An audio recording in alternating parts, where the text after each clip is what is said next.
You've felt it before. That invisible weight pressing down on your chest after spending time with certain people. The way your energy drains like blood from a wound you can't see. The confusion that follows, wondering why you feel so empty after what should have been a normal conversation. Why you question your own sanity after every interaction. Why you dread their calls, their texts, their very presence. Jung knew why. He saw these people for what they truly are, living projections of humanity's darkest psychological patterns, walking shadows that feed on light. And once you learn to recognize them, you'll never be fooled again. Carl Jung spent his life mapping the hidden territories of the human psyche. He discovered that we all carry a shadow, the parts of ourselves we reject, deny, and bury deep. But some individuals never integrate their shadow. Instead, they become possessed by it. They walk among us as archetypal predators, feeding on others to fill the void where their authentic self should be. These aren't just difficult people. They're psychological vampires, each representing a different darkness from the collective unconscious. Jung identified patterns that repeat throughout history, toxic personality types that destroy lives with surgical precision. You've met them. The friend who always has a crisis, the partner who makes you question reality, the family member who weaponizes guilt like a blade. They leave you drained, confused, smaller than before. Why do we let them? Because we don't see them coming. We mistake their masks for faces, their performances for authenticity. But Jung saw through the illusion. He understood that these people are walking wounds, bleeding shadows that stain everything they touch. Tonight, I'll show you the 5 most dangerous shadow types Jung warned us about. You'll recognize them instantly, and more importantly, understand why they chose you as their target. Because that's where we descend next, into the dark heart of these psychological predators who hide in plain sight. The first type is the eternal victim. This person has turned suffering into an art form, a currency they use to purchase your attention and energy.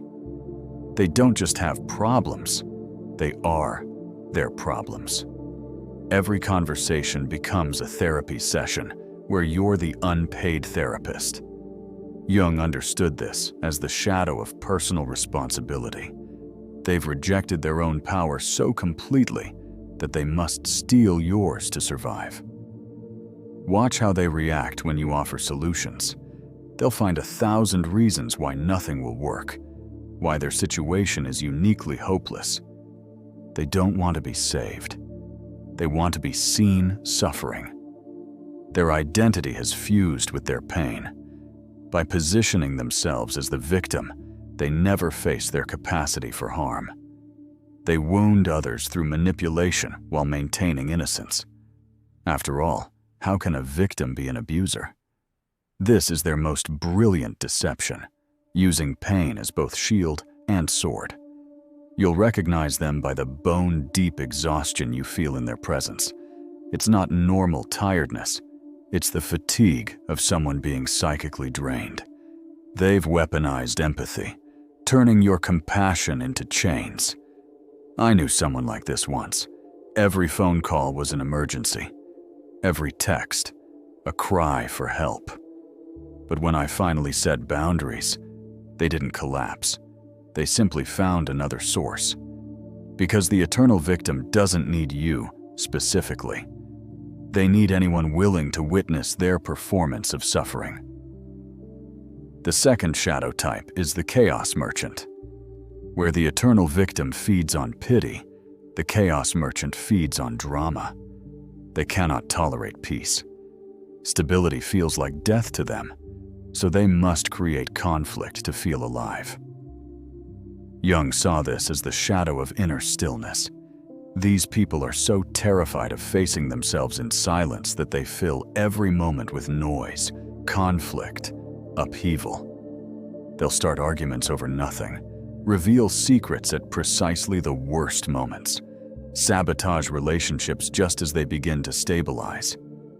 Peace is their enemy, because in peace, they would have to sit with themselves. The chaos merchant often appears exciting at first, unpredictable, passionate, alive in ways that draw you in. But watch closely. They're not creating. They're destroying. Every relationship they touch fractures. Every group they join splinters. They leave a trail of broken connections marking their path through life. What makes them truly dangerous is their ability to make you complicit.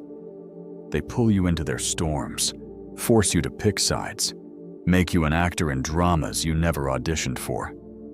Before you know it, you're not just watching the chaos, you're part of it. You've become addicted to the intensity. The chaos merchant fears one thing above all: the silence where truth lives. So they create external noise to drown the internal screaming. The third type might be the most insidious, the false prophet. This person wears wisdom like a costume, speaking in borrowed profundities and performing enlightenment for an audience. They've studied all the right books, learned all the right words, but it's all surface. Beneath the spiritual facade lies emptiness. Jung recognized this as the shadow of authentic wisdom. The false prophet has confused information with transformation, knowledge with understanding. They can quote every philosopher, reference every sacred text, but they've never done the hard work of inner alchemy. They're spiritual tourists, collecting experiences and insights like souvenirs from lands they've never truly inhabited.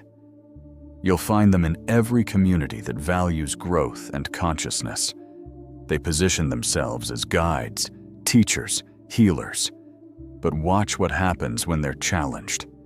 The mask slips, the rage emerges. Because their entire identity is built on being seen as evolved, any threat to that image triggers primal defense mechanisms. The false prophet is dangerous because they exploit humanity's deepest hunger, the need for meaning, for guidance, for someone who has walked the path before us. They offer fool's gold to starving souls. By the time you realize the deception, you've given away pieces of yourself.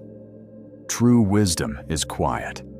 It doesn't need constant validation.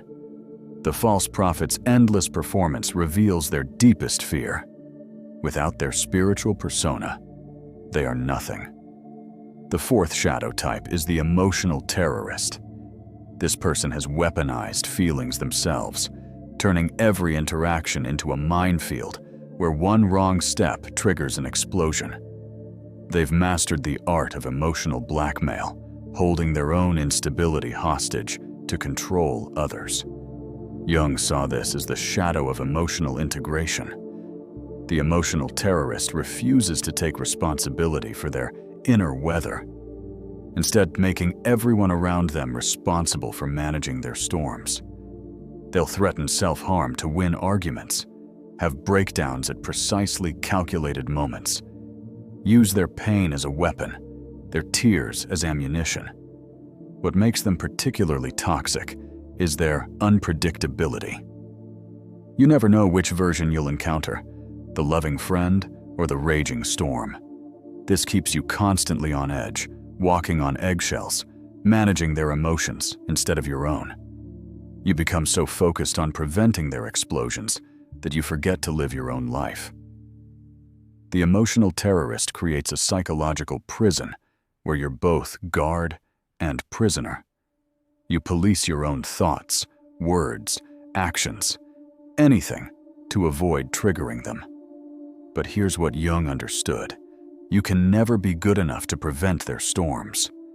The chaos comes from within them. They've learned that emotional volatility grants power, that tears can control more effectively than fists, that threats of self-destruction bind others more tightly than chains. The fifth and final type is perhaps the most dangerous, the hollow mirror. This person has no authentic self. They're shapeshifters, becoming whatever you need them to be until they've gained your trust. Then, slowly, they begin to feed. Jung understood this as the ultimate shadow, the complete rejection of individuation. The hollow mirror has refused the hero's journey of becoming themselves, choosing instead to become everyone and no one. They study you like an actor preparing for a role. They reflect your interests, your values, your dreams back at you until you believe you found your soulmate. But mirrors can't love. They can only reflect. Once the hollow mirror has secured their position, the performance begins to crack. You'll notice inconsistencies, stories that don't add up, emotions that seem performed rather than felt. Everything about them is calculated to produce specific effects. The hollow mirror is terrifying because they reveal a fundamental truth. We often fall in love with our own reflection.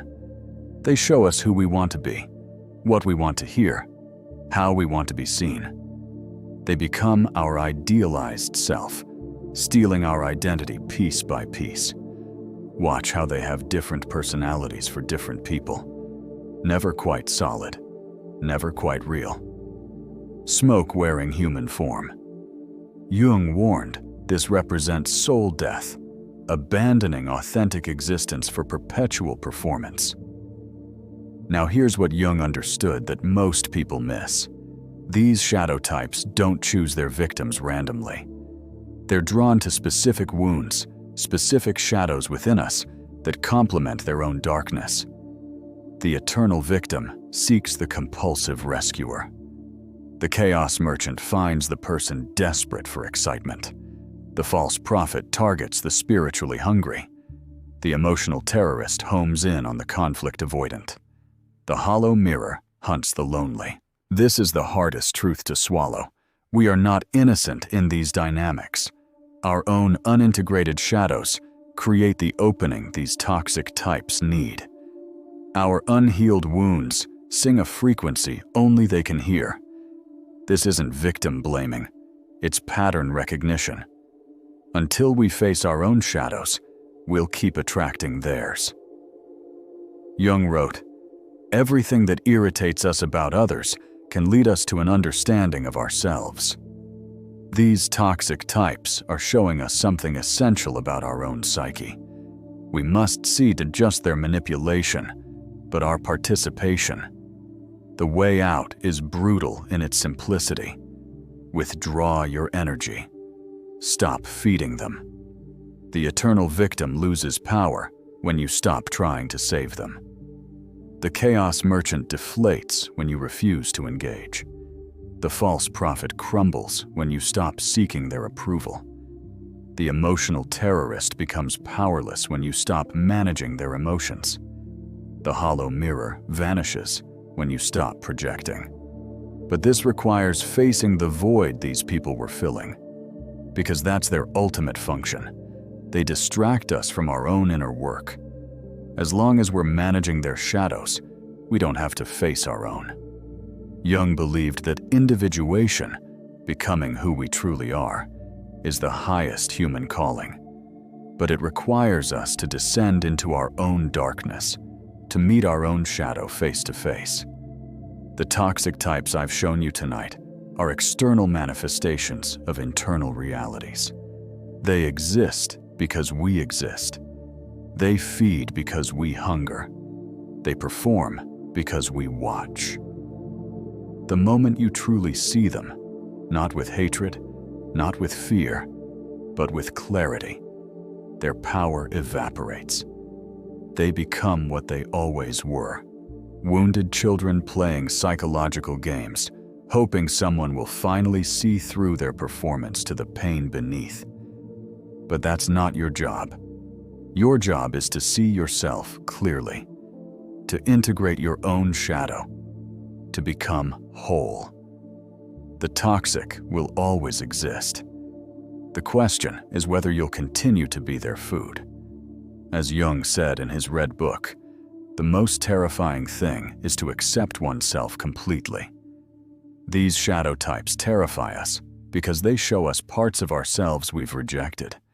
But in that terror lies liberation.